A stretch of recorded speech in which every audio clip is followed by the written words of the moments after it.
Hello students, how are you? Today my video is for class 9. I am explaining you the poem The Wind. Ted Hughes' poem Wind is a short poem about a person who is living in a house which is in the middle of a raging storm. तो बच्चों ये poem wind जो है Ted Hughes के द्वारा लिखी गई है कि एक बहुत ही छोटी सी पोएम है और एक ऐसे व्यक्ति के बारे में लिखी गई है जो कि एक ऐसे घर में रहता है जो एक बहुत ही भयंकर तूफान के बीचों बीच घिरा हुआ है. The poem makes the house moves on feel insecure. The root of the house moves on as if scared and unable to hold on to the floor.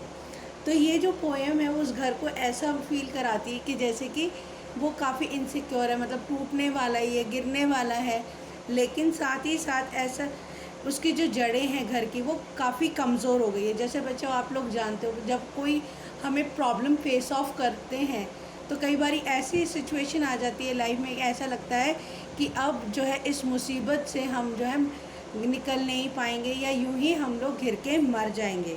तो कुछ ऐसा ही फील होता है उस घर को जो कि उस तूफ़ान के ठीक बीचों बीच में है. This mean anything could bang and vanish with the flap as like the house it is insecure. Not even the hills were stable.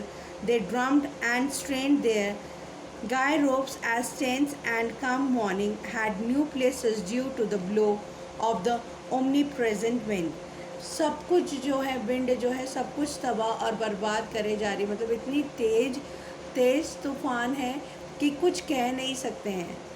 उस साथ ही साथ ये भी दिखा रहे हैं कि यहाँ तक कि पहाड़ कहते हैं पहाड़ तक हिल रहे हैं और अपनी जगह पे खड़े नहीं हो पा रहे हैं. सब कुछ जो है उस तूफ़ान जो है सबको हिला के रख दिया. कई बार हमारे जीवन में ऐसी सिचुएशंस होती हैं कि हमें लगता है कि हम इससे हिल चुके हैं, हमारा सब कुछ तबाह और बर्बाद हो जाएगा. लेकिन अगर हम दृढ़ निश्चयी हैं, कॉन्फिडेंट हैं, तो हम उसे जो है काफ़ी हद तक सॉल्व कर सकते हैं उस प्रॉब्लम को. The poet describes the effects of weather and environment and the inhabitants of the house. अब जो है पोएट जो है वहाँ पे जो भी वेदर की कंडीशन है, एनवायरनमेंट की कंडीशन है, वो इस पोएम में बताता है. साथ ही साथ वो ये भी बताता है कि उस घर में रहने वालों की क्या कंडीशन है. He uses lots of imaginary to do this. काफ़ी कुछ हद तक अपने इमेजिनेशंस जो है वो क्रिएट करता है कि ये बता सके कि घर में रहने वालों की, घर की और आसपास की वस्तुओं की क्या हालत है उस तूफ़ान की वजह से. इसका एक एग्जाम्पल दिया गया है.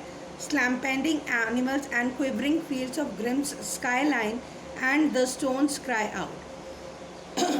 ये कुछ एग्जाम्पल दिए थे पोएम में.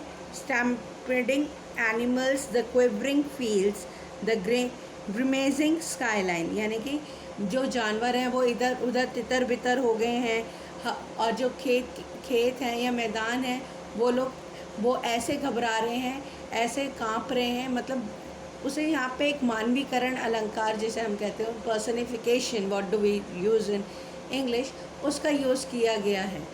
क्योंकि जो फील्ड है वो कांप तो सकता नहीं है, तो वहाँ पे इंसानी रूप उसे दिया गया है कि वो डर के मारे कांप रहा है विंड के कारण. The poem is full of other techniques too. The house has been far out to sea all night. तो अब जो है घर जो है पूरी रात जो है तूफ़ान में घिरा रहा है. कई बार हमारी लाइफ में ऐसा होता है कि मुसीबत का समय इतना लंबा हो जाता है, जैसे अभी ये लॉकडाउन चल रहा है, ये इतना लंबा समय हो गया, लोग कितने परेशान हुए, लोग अपने घर चले गए हैं, उन्हें खाने को खाना नहीं है, रोटी नहीं मिल रही है, उनके कई बच्चे तो भूख से मर चुके हैं, कई लोग भूख से मर चुके हैं.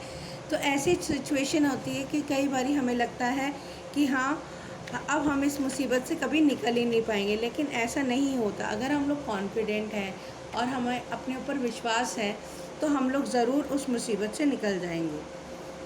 The main theme of the poem is that if the person is weak, a normal problem can scuttle the person easily.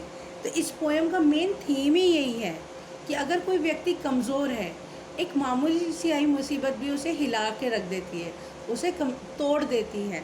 But if the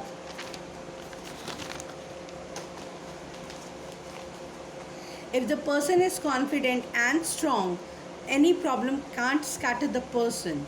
अगर वो व्यक्ति काफ़ी मजबूत है, बहादुर है, तो वो उस मुसीबत का सामना बड़ी ही इजीली कर सकता है. ये इस पोएम का मेन थीम बताया गया है. So if you want to be success in life, then you should be strong enough to face every problem and situation of the life very calmly and courageously. तो अगर आप वाकई में success होना चाहते हो लाइफ में, तो आपको हर एक प्रॉब्लम का, हर एक सिचुएशन का जो सामना है, बड़े ही ठंडे दिमाग से और बड़ी ही बहादुरी से करना चाहिए. So this is all for now in this video.